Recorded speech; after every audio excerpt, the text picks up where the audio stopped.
যে কোনো কোম্পানির শেয়ার প্রাইস তখনই উপরে যায় যখন নাকি সেই কোম্পানিতে ডিমান্ড বেড়ে যায়, চাহিদা বেড়ে যায়, সবাই চায় যে এই কোম্পানির শেয়ার কিনতে কিনতে কিনতে, সেই সময় বেড়ে যায়।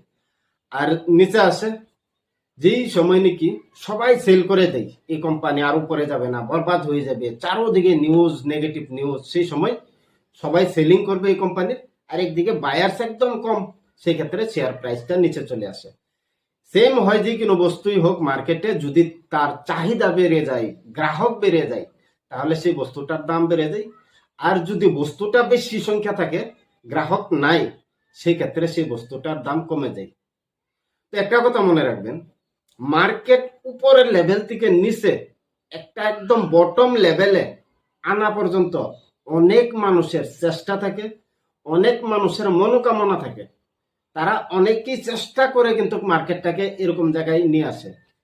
যদি দেখেন নিউজ পোর্টালে, তাহলে দেখবেন অনেকেই বলছে মার্কেট 1 বছর 2 বছর এই জায়গার থেকে বেয়ারিশ থাকবে, আমার সবগুলা small cap mid cap share sell করে দিয়েছি।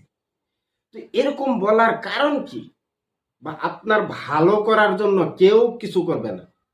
তো এই যে সাজেশন দিচ্ছে, এগুলার কারণ হচ্ছে কি মার্কেটে একটা প্যানিক ক্রিয়েট করা, আর তার ফলে মার্কেটটা নিচে আসবে, সেই জায়গায় তারা এন্ট্রি নিবে। আর মার্কেট সবসময় তো নিচে থাকবে না, হিস্ট্রিতে অনেক বড় বড় কারেকশন হয়েছিল, সেই জায়গার থেকে আজকের দিনে অনেক উপরে মার্কেট। তো ভবিষ্যতে মার্কেট ঠিকঠাক হয়ে যাবে, সেই সময়ে আমরা কিনবো, রিটেল ইনভেস্টর তারা সেল করবে। তো এরকমই হয়ে আসছে।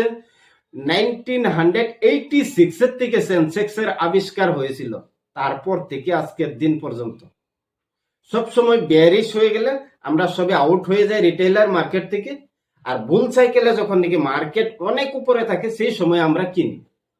তো উল্টাই করি সবসময়। তো আশা করি এবারের কারেকশনে সবাই কিছু শিক্ষা নেবেন।